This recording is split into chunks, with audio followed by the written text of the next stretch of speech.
All right. Hello, everyone. Welcome to our first Seaside Chat of 2021. I'd like to welcome today's speaker, John O'Connell, who is an extension agent in Brazoria County. Thank you for coming, John. Thank you for having me.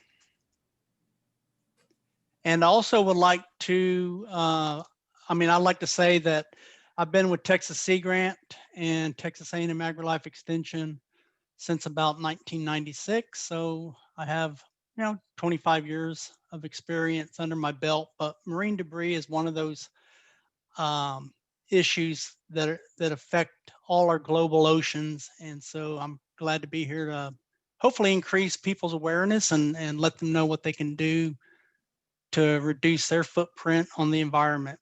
I also brought a couple of very important people here today, and I'm just going to let Jimmy introduce himself and Luann also introduce themselves. Jimmy?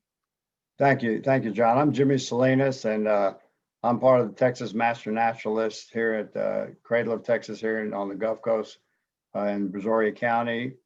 And I've been a Master Naturalist, be 6 years now, and then I'll let my lovely wife introduce herself. Luann Salinas, and I've only been a naturalist for 1 year. So, and I helped with the program this year. Great. Well, we're glad that y'all could join us. Turn it back over to you, Cole. All right, I'm going to put out some polls really quick for all of our participants. Here is our first one, if y'all wouldn't mind filling that out for us. Here we go.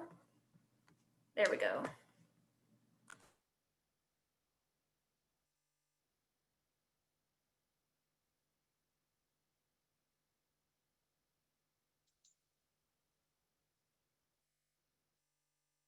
Are y'all seeing our polls up here? Oh, there we go, yeah.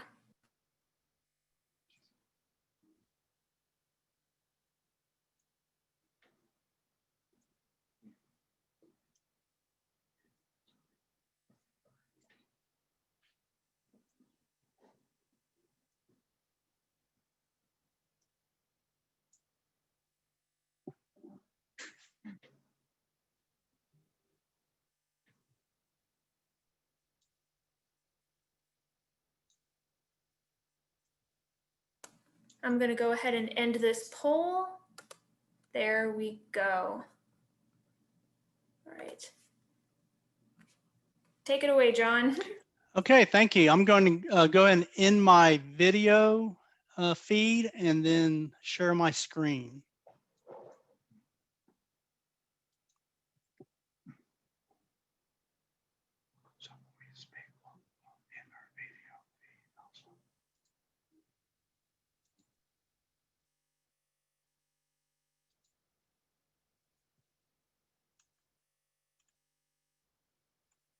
One second.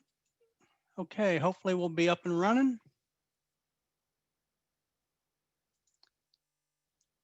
Okay, well, good afternoon. Thank you for joining us this lovely Wednesday afternoon. My topic today is on marine debris and specifically on types of plastic.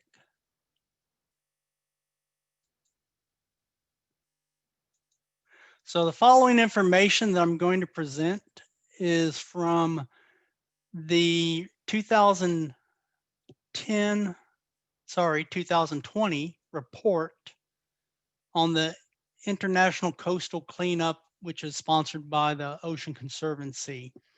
And, if you have an interest in getting a copy of that report, I'm sure it's on their website, or we can send it out to you via email. I think they have those email addresses in a database. So if you have an interest in that, just let us know and we can get you the full report. But I wanted to touch on the top 10 items that were collected globally, and we'll go ahead and start with that. So this picture is kind of misleading because the new kid on the block, and we don't know if that's going to continue to be that into 2021 or not, are food wrappers. And globally, 4,771,602 food wrappers were picked up. So food wrappers, and this was during 2019. Food wrappers would include, chip bags, anything plastic related that food comes in, and it's quite a bit. So the reason this is big news, if you will, it's because has surpassed our next item, number 2, the lowly cigarette butt. And since they started collecting data in 1986, cigarette butts were the number 1 item picked up during the international coastal cleanup. And you might be asking yourself, why do so many smokers go to the beach? Well, while some people may smoke at the beach, the fact is that the land is connected to, or the sea is connected to the land. And so a lot of those cigarette butts originate on land and end up in our oceans. And how many did they pick up? Well, in 2019, here again, 4,211,962,000 cigarette butts were collected during 2019's cleanup. Now, I'm a little bit older, and it wasn't uncommon to see people emptying their ashtrays filled with cigarette butts at stoplights or even in the middle of a parking lot. When I go into a big box store and park, I don't really see that so much anymore. I see other things, but food wrappers for one, but not so much cigarette butts. So I think it'll be interesting to see how this goes into the future. The next item, and this picture was taken right here in Brazoria County at our Surfside jetties. That's one lowly water bottle, and that would be great if it was just one bottle, but it's not. This is more like it, and so globally, 1,885,833 plastic beverage bottles were picked up during that cleanup. The next item are the bottle caps. It's interesting that we don't have the same number of caps as we do bottles, but in this case, about 1.5 million plastic beverage bottle caps were retrieved during the pickup. And that was followed by plastic straws and stir sticks, and that was just over 900, well, almost 900,492 plastic straws, which according to Ocean Conservancy, that would be enough plastic straws and stir sticks for 322 octopuses to drink 8 smoothies a day for a year. So to put that in perspective for you. And by the way, as you know, most of these or all of these different plastic items are very slow to degrade. The next item were plastic cups and plates, single-use plastic cups and plate, 754,000 of them plus. And then one of the biggies, which surprised me because I would think this would be one of the ones that was pretty high up there, were the single-use sacks that you typically get when you go to a grocery store or takeout store or someplace like that. So quite a few of those. That was 740,000 plus. And then next on the list, next offender was these food clams. So this plastic container is referred to as a clam, and there are 678,000 plus of these that were retrieved. And here again, they are plastic and they are recyclable. And getting near the end, other plastic bags. These could include, ice bags, could include dry cleaner sacks, I guess. Really much, pretty much anything other than a single-use grocery sack. And that was over 600,000. And then lastly were beverage container lids. Now, I'm not pointing out McDonald's specifically because I could have Starbucks on there. Here in Brazoria County, we have a lot of different convenience stores where when you get a takeout soda, they have a lid on top. But this just happened to be an interesting photo that I liked and used. So, but over 600,000 of these beverage plastic lids for the cups.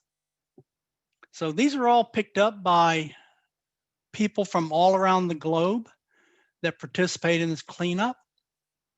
And now I want to bring it home local to what Texas did. So here in Texas back in 2019, well, you can see that cigarette butts were the #1 item picked up here in Texas, followed by food wrappers. And there's quite a bit of variance between the number of cigarette butts versus food wrappers. But if the trend continues in Texas as it has globally, then we might expect to see that increase quite a bit. That was followed by our bottle caps, and then plastic beverage bottles, and then our straws, and so forth and so on. So to bring a little light to the effort and what it takes to clean our beaches here in Texas, in 2019, 27,136 volunteers participated in the cleanup. And how much marine debris did they collect off Texas beaches? It was 1,250,871 pounds of debris. And then lastly, the number of miles estimated that were cleaned, 1,135 miles of Texas beaches were cleaned. So in this report, it does give a comparison of the 50 states. And that's kind of interesting to look at and just kind of see how many people are putting in the effort to clean beaches, because all this does cost money, right? I mean, these are volunteers, but someone has to pay for all this stuff. So I want to jump to used fishing line, because used fishing line is one of those plastics that is used all around the world by recreational anglers, by commercial fishermen, not so much in the United States anymore, but globally. And we'll talk a little bit about the effort here in Texas to address used fishing line a little bit later, but I wanted to make you aware of it. So what's the problem with used fishing line? Well, it is a form of plastic. It does take a very long time to degrade. And while it's decomposing into its components, it becomes an entanglement hazard for all sorts of marine and terrestrial wildlife. And we'll take a look at some of that now. So in this picture, this is a bottlenose dolphin that was found. It was entangled. You can see the netting here. And this is actually an illegal gill net. And the photograph was sent to me by someone who knew I was working on used fishing line, but it's a very striking photo. And you can see that how that monofilament line is wrapped around the rostrum of the dolphin, and then of course it died. Some other photos. sea turtles, they're also susceptible to being entangled. When you're an air-breathing animal and you get tangled up below water, below the surface of the water, and you can't make it to the surface to get your next breath, you know, unless someone helps you, at least a person helps you, you'll drown. So this turtle is, you know, if not dead already, will eventually succumb to drowning, and probably is highly stressed as it is. And then just another example of how this line can be become an entanglement hazard for sea turtles. Just not sea turtles, by the way. I mean, I showed you the dolphin. Whales can be entangled. Birds, seabirds can be entangled. And like I said, that line just stays there forever. And the good thing is, you know, it can be recycled. But I don't think a lot of people realize that. So the next photograph, if the animal doesn't drown because it can't get a breath, then the worst possible thing to happen to it is that it actually has a limb, or in this case, a flipper, amputated. And that's just because that line constricts the blood to those outer limbs, and then eventually it just becomes amputated. So I actually have photographs of gulls that have amputated legs. This is a great picture of a sea turtle. This sea turtle is actually down in Port Aransas at the ARC, which is rehabilitation facility run by the University of Texas Marine Science Center. And they take in not only sea turtles, but they also will take in pelicans and other birds that have been damaged by, well, just not marine, not by used fishing line, but by other forms of marine debris.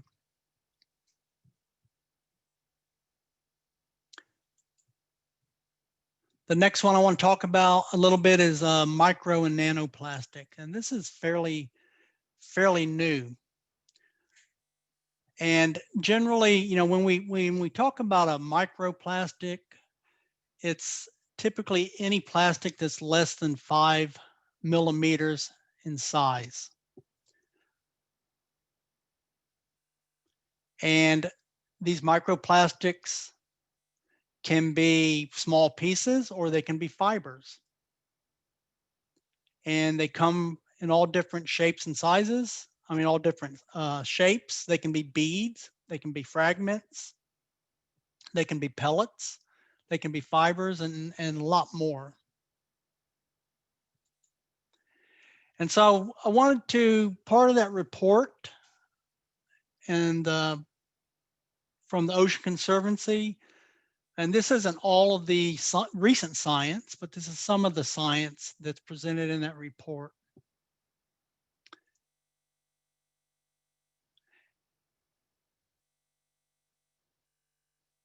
So, you know, if you take a moment to read that, you can see that larval fish can be affected. You know, there was a big question mark on whether these microplastics were being ingested by invertebrates and then moving up the food chain. And this is fairly new evidence. Some of the older research did not bear that out. I mean, because it hadn't been looked at. But there's a lot of research going on that's looking at microplastics in general, and then all plastics. So I think we're going to see more and more information come out. A little more science. So in this case, if there are 2,000 microplastic particles per milliliter of water, that led to the extinction of zooplankton.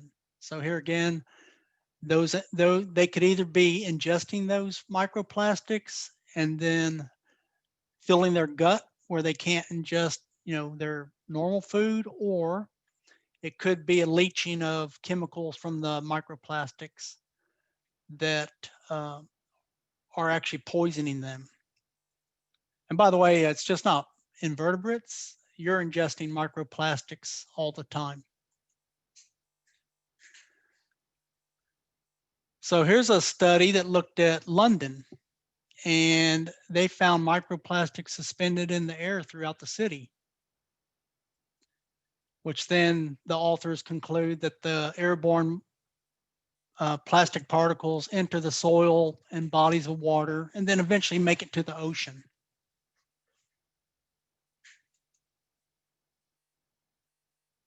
And if, as pristine as Antarctica is, it's not isolated anymore.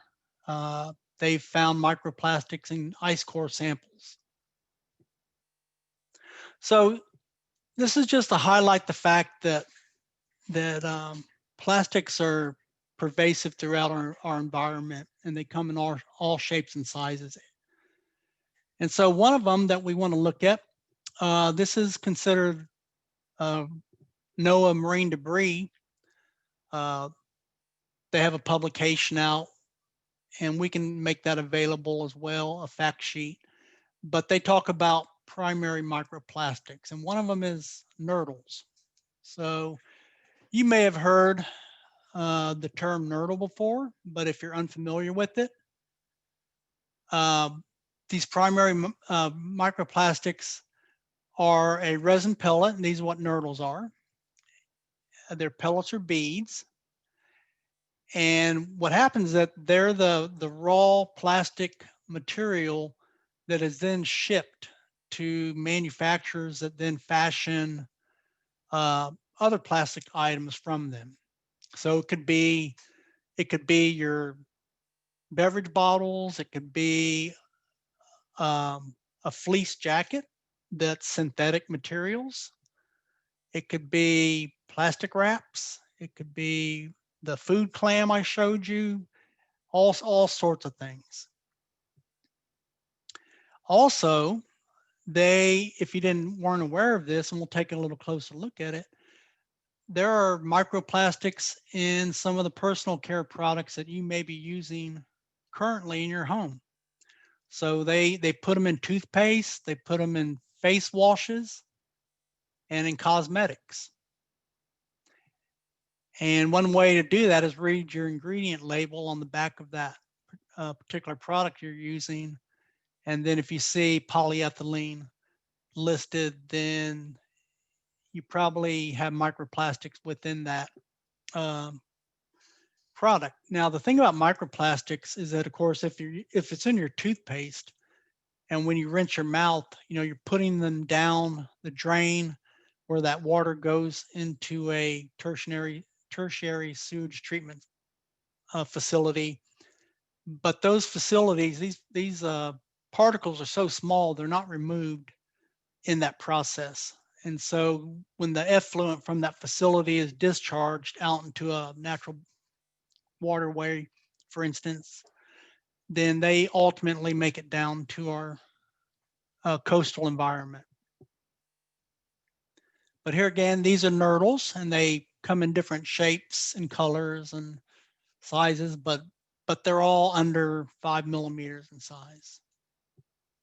And then these are the micro beads. These are the ones that you'd find in cosmetics and toothpaste, the little blue beads here in the picture. And they're, here again, smaller than 5 millimeters, but they're very tiny. And just some close-up examples. So you can see this is magnified under a microscope, a dissecting scope, so just to give you a little better view of them. And then here's just some more examples. So there are companies that have pledged to quit using micro beads in their products. using other maybe natural materials. And so here again, take a look at that, at those labels of your products and see if your products have micro beads into them. And then you can make a choice about what you purchase. Secondary microplastics, these are larger pieces of plastic. And these can come from beverage bottles, bags, toys, where the sun, wind, and waves can cause these plastics to become brittle, and they fragment into smaller and smaller pieces in the environment. But they really never go away. They just keep reducing in size. I guess ultimately, in geologic time, they would perhaps reduce back to their constituent parts of carbon and hydrogen, but they just keep getting smaller and then potentially become particles small enough to be ingested by, a very small marine organism. And then plastic fibers. These are synthetic fibers such as, polyester or nylon. We use those to make clothing, furnishings, even fishing line, fishing nets. They can split off and put microfibers into the environment. So it's just not the strand of monofilament fishing line, for instance, or the chafing gear that you find on commercial trawl nets, but a lot of different things come from these fibers, come from everywhere. Here again, they are considered a secondary microplastic and they're not easily removed. And you can tell from the photograph there, it's enlarged quite a bit. So these are very small. Now with that, I'm going to switch gears and we're going to show a short video clip that will hopefully bring it all together. It talks about Nurdles and the whole process behind their production and so forth. So I'm going to flip to the next slide and then I will stop sharing. So that can be played for you.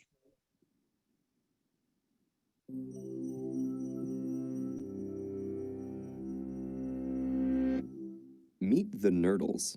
They may be tiny, look harmless, and sound like a bunch of cartoon characters. But don't be fooled. These little guys are plotting ocean domination. Nurdles are some of the planet's most pervasive pollutants, found in lakes, rivers, and oceans across the globe. The tiny factory-made pellets form the raw material for every plastic product we use.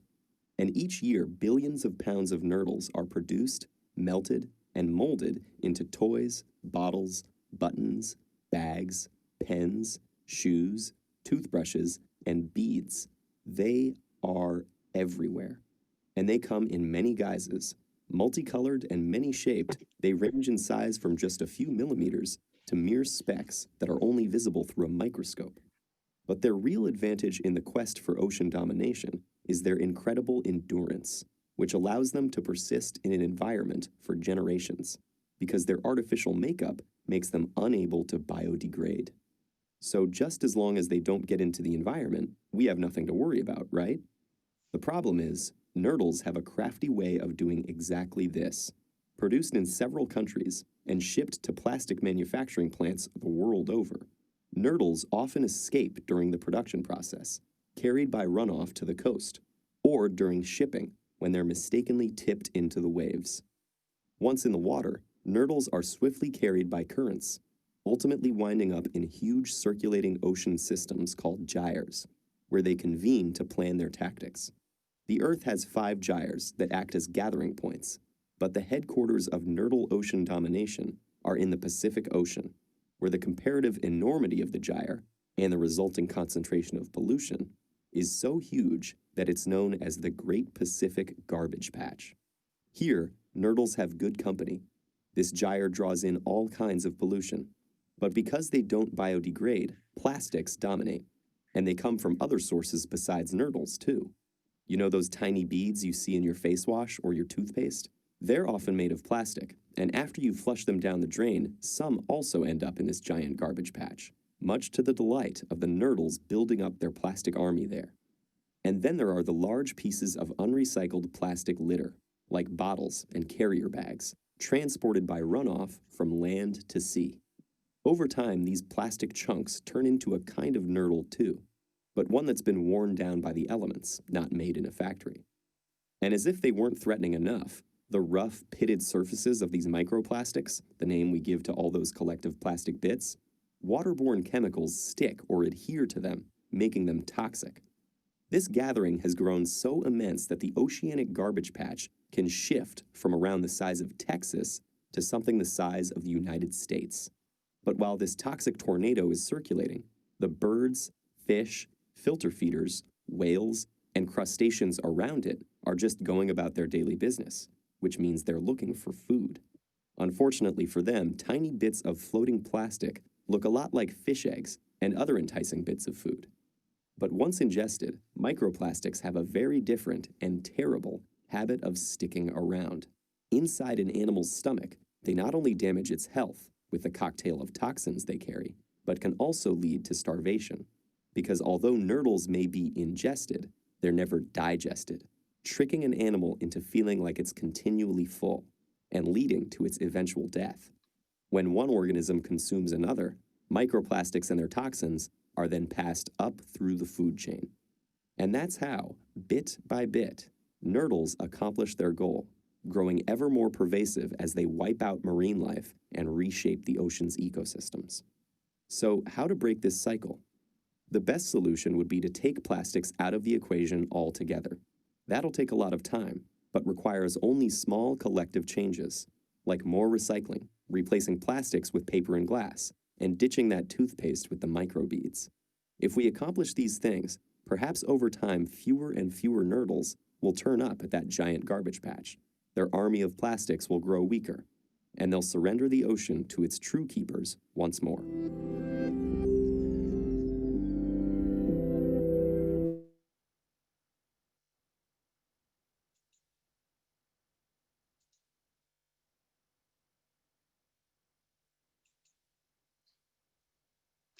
Okay, so that was a short video that is a nice segue into, what can we do? What can you do as a consumer? And the old saying many years ago was dilution is the solution to pollution. Well, in this case, people are the solution to plastic pollution. And the first thing you can do to address plastic pollution and marine debris on a larger scale is to get involved. And a little bit later in the presentation, we'll talk about how you can get involved in some of these cleanups or conduct a citizen science project. And that data is then taken and used to increase awareness of others, so we can multiply the force. And the other thing is, never forget that whatever you do on land also affects not only the oceans, but our lakes and creeks and rivers and streams. And then a next phrase that's been around forever, as long as I've been around, was dispose of waste properly. So unfortunately, some people leave their waste on the beach where the gulls pick through it and fly off with it and drop it and translocate it somewhere else. If people just clean up after themselves and make sure their waste goes into a proper receptacle, that can help reduce our marine debris issue that we have. Reduce the amount of waste that you produce. Just as a personal aside on myself, I mean, have made a personal commitment to become a zero waste stream. Now, it's not easy to do, and I do produce about a sack of garbage every week. Maybe it's 2 weeks, but I do tend to recycle everything. Hey, John, sorry And to interrupt you really quick. Do y'all hear that noise, or is my video still playing? Once you thought you had a good code, you would hit run. yeah, your video is still I'm so playing. sorry. Let me go fix that really quick, guys. 1 minute. I am asked my so community sorry. followers to play it because I How do said I stop I wanted this? to prove that anyone from any background could learn to code. 50,000 oh, of them how took am the I gonna stop challenge this? and attempted the puzzle.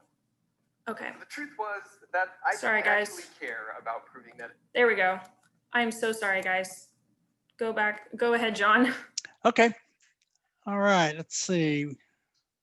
I'll reshare 1 second.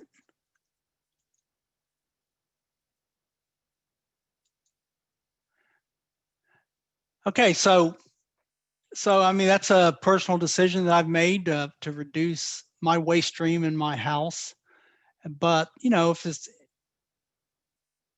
it's multiplied and many people really take recycling seriously, it's possible. So, I mean, I recycle.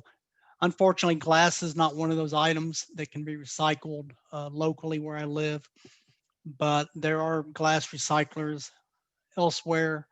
And what I do with my glass bottles is I reuse them. So I wash them out really well. And instead of going and buying a new, nice new bottle to mix up, say, homemade salad dressing, for instance, I'll just use a bottle that I have there at the house, you know, make up my new salad dressing, clean it out when I'm done with it, and then reuse it.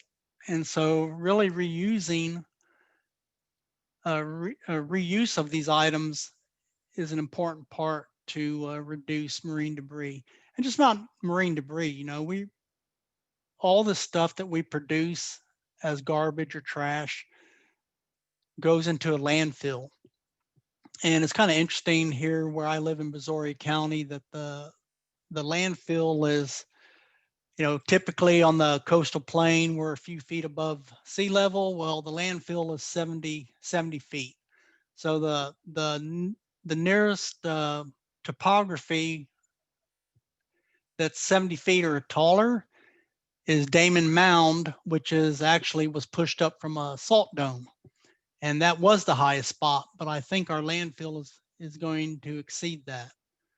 So that's just one example, but you know, landfills are being developed all over our state and country. And so if you can reuse an item a couple of times, you've reduced it and kept it out of the landfill. And then better yet, recycle. So recycling takes a little effort, but a lot of cities do collect those recyclable items, and they, you know, they do. In some cases, there might be a small surcharge on your utility bill to help, you know, defray the cost of that recycling, because they do send a separate debris truck out to pick up those recyclables. But aluminum cans, metal cans, plastic bottles, there's even a push to recycle dry cleaner bags and other types of plastic bags. So, you know, I know you see them when you go into the grocery store, some of these places where you can put your single-use grocery sack for it to be recycled. You know, ultimately, if someone, you know, gathered all those up and then reused them and melted them down and reused them, that would go a long way in reducing them and keep them from out of the environment. So simple things. Well, now I want to switch gears and talk about what you can do to get involved. And the first program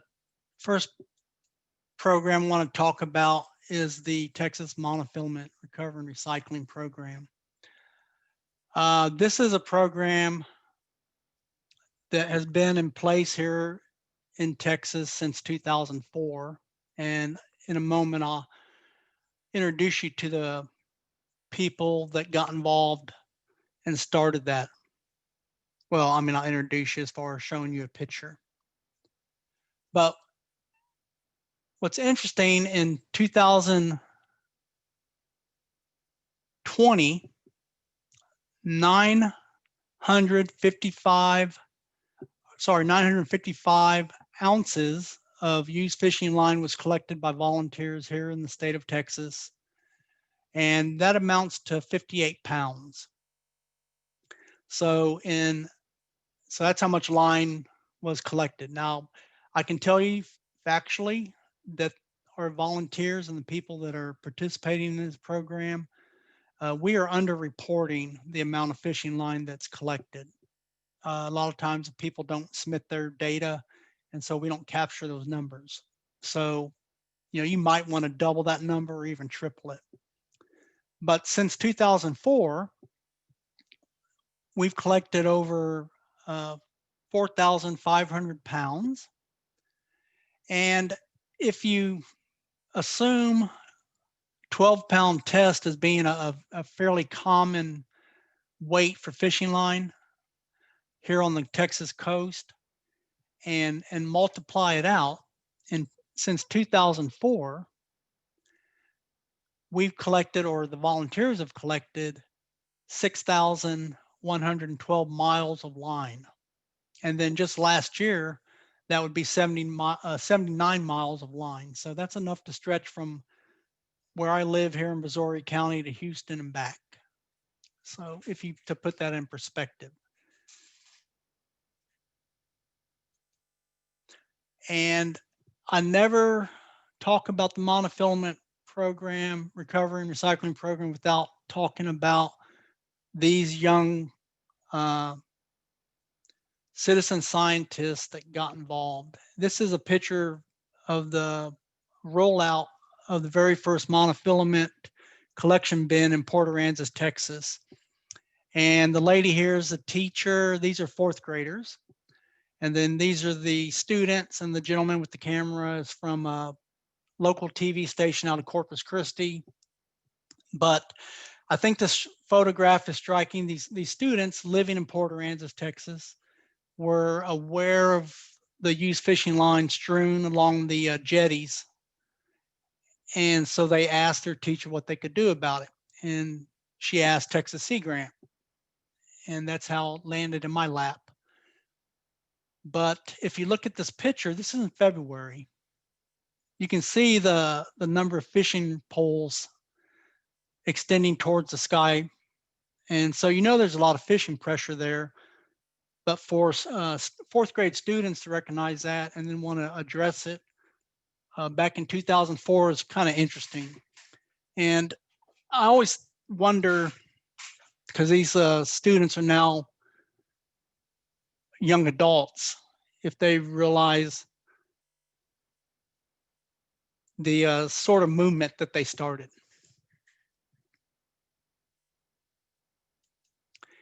And another group of students, and these students were from Port O'Connor, Texas. At the time I was working in Calhoun County, but Port O'Connor was right there. There's a lot of, it's a high offshore, it's highly high recreational fishing, and also commercial fishing port. But these students were willing to put some collection bins up, and some of the first collection bins up. And here again, they're fourth grade students, and they got involved. And in addition to just putting up a collection bin, these students also developed outreach materials, which they then took around and presented to other classes within their schools and civic organizations.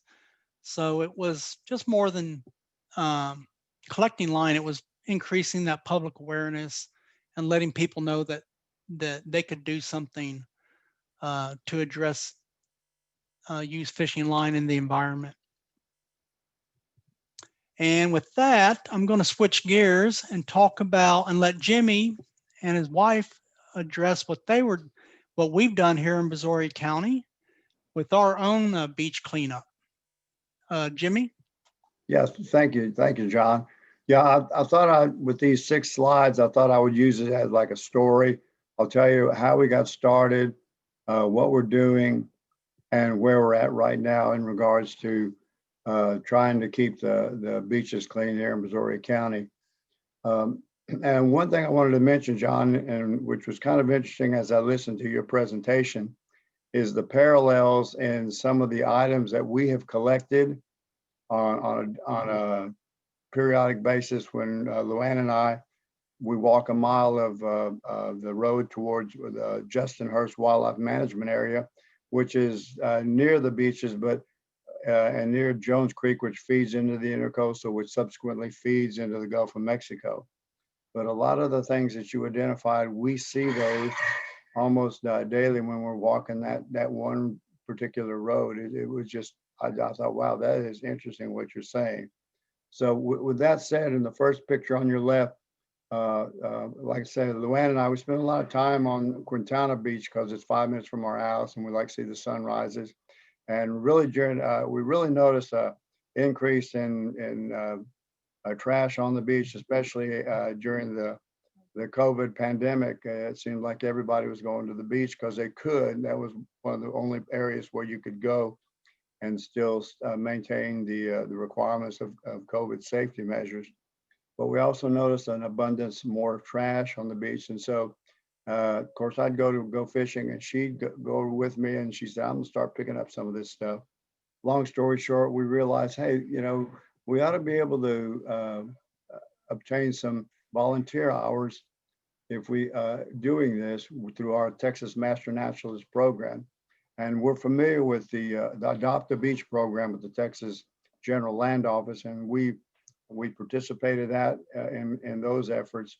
But we figured this would be more like a not necessarily daily, but more than just twice a year occurrence if we could get something rolling. We talked to one of our members of the board, and we completed this volunteer project activity request form, and which got basically approved by the board with the contingency that we use this Ocean Conservancy Clean Swell app to record the data that we collect as we collect this debris on the beach. So we started using that app, and we got approval in June. We started our first effort to do that, and we also let everyone know, hey, we can do this and get volunteer hours if you're interested. And so we had a fairly good turnout of people, and I had the single app, but we also told others you could load your app on your phone. So if you want to do this periodically on your own, you can do that. So our initial effort was incredible. You can see some of the picture on the right shows you some of the things we picked up. And a lot of this was confined to the Quintana jetty fishing area, which is right next to the beach. And so it gets a lot of use and abuse by the visitors in that area. We decided to do this periodically, but we noticed that the picture on the left with the sunrise, that was the sunrise right before Hurricane Laura hit. And of course, Laura didn't create surge tides like we saw later on with Hurricane Beta. And Beta left debris on the beaches like we've never seen. The rack line was back in the dunes, been past the dunes, and it really just resurrected a lot of the garbage. You can see plastics in the foreground there. And so we decided, let's see if we can initiate another effort with our master naturalist interns. We had a new group of kids that are adults that were studying to be master naturalists. So we solicited their assistance, and we cleaned up almost 500 pounds of trash in less than 2 hours, believe it or not. So we limited it to 2 hours because just the heat associated with being down on the beach during that time of the year. After that, we decided, well, we can do this on a monthly basis. Well, the board asked us if we could make this a recurring event on a monthly basis. So we did another one in November, and focused primarily on the debris in the rack line, and we carted away quite a bit of trash, and just did some of the things we saw, like I said, parallel, John, with what you had in your presentation. And of course, now with additional COVID requirements, we're unable to coordinate a group effort but each person who has the app loaded onto their phone can go out and conduct some a pickup of trash along the beaches and still get volunteer hour credit for it. So it's an opportunity for us. And when we also saw a lot of the fishing equipment, and really, believe it or not, unfortunately, a lot of masks that people discard on the beaches, and just some different things. We thought, well, that's going to be an item that'll start showing up in some of the data banks. But the data that we enter on every time we do a cleanup is entered into the Ocean Conservancy, and I'm sure that's shared with that international effort, and will probably either, like I said, marry up with that data or show some different things that are being picked up and collected as we continue on this process. We've had some interest from other master naturalist programs about this opportunity, and so we've kind of shared that with them. In fact, they wanted to do a challenge, but like I say, in this COVID environment, of course, we're limited on what we can do, but we encourage anyone who wants to get out and make a difference, and it'll make a difference in your one area. And if we can do that, we feel like we can hopefully do something positive for the environment. That's excellent, Jimmy. And I would just add that, because Jimmy touched on it a little bit about during this COVID pandemic, how, you know, seems to be an increased visitorship to our beaches, and just not beaches. I mean, there's also increased angling. So there's a lot more fishermen out there as well. And even on the coldest day, you can still go out to the jetties there at Surfside or Quintana, and I'm sure there's quite a few fishermen out fishing. So that's just one of those activities that aren't really impacted. Say, for instance, going to a movie theater. So fishing, being outdoors, is not really necessarily impacted. So that definitely leads to more marine debris.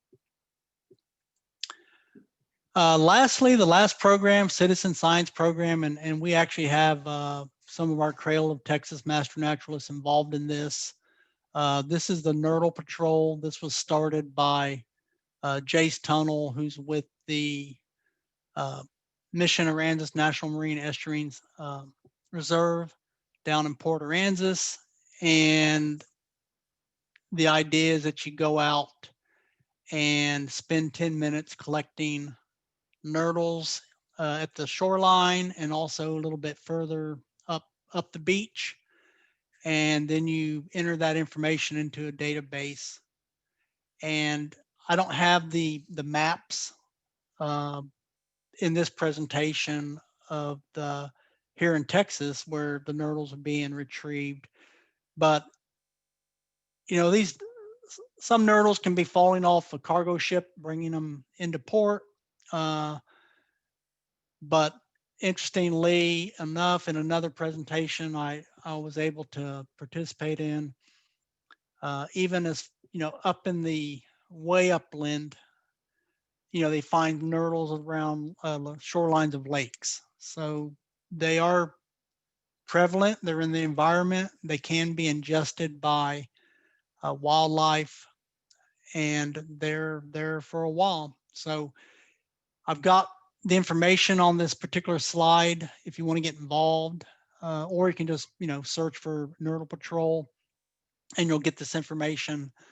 But here again, it's something that you can go out and do to make a difference, because I think once we can document where these plastics are, then it's a matter of then addressing that and coming up with a good solution. I don't think we'll ever see plastics go away totally, but we can certainly reduce the amount that we have in the environment. And with that, that's my last slide, so I'm going to stop sharing. We have one more poll that I'm going to send out. So if you guys wouldn't mind filling that out, I would appreciate it. 1 minute. Let's see here. There we go, launch poll. So it should be live. Just wanted to thank Jimmy and John for presenting. That was really interesting. I feel like I learned a lot. It was really cool.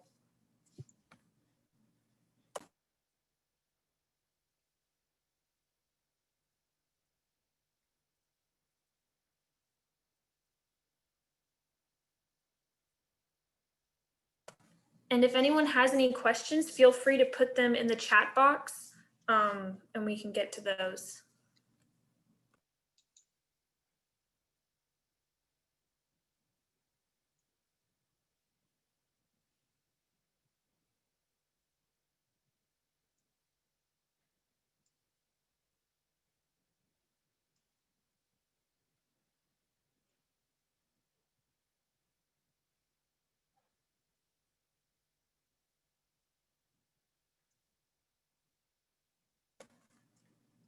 Alrighty, I think that's about it.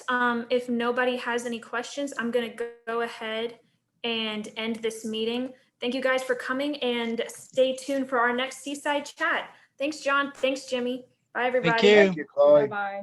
Bye. Bye-bye. Have a great afternoon. You Y'all too. too. Thank you, John. Thank you, Jimmy. Appreciate that. Good Okay. job.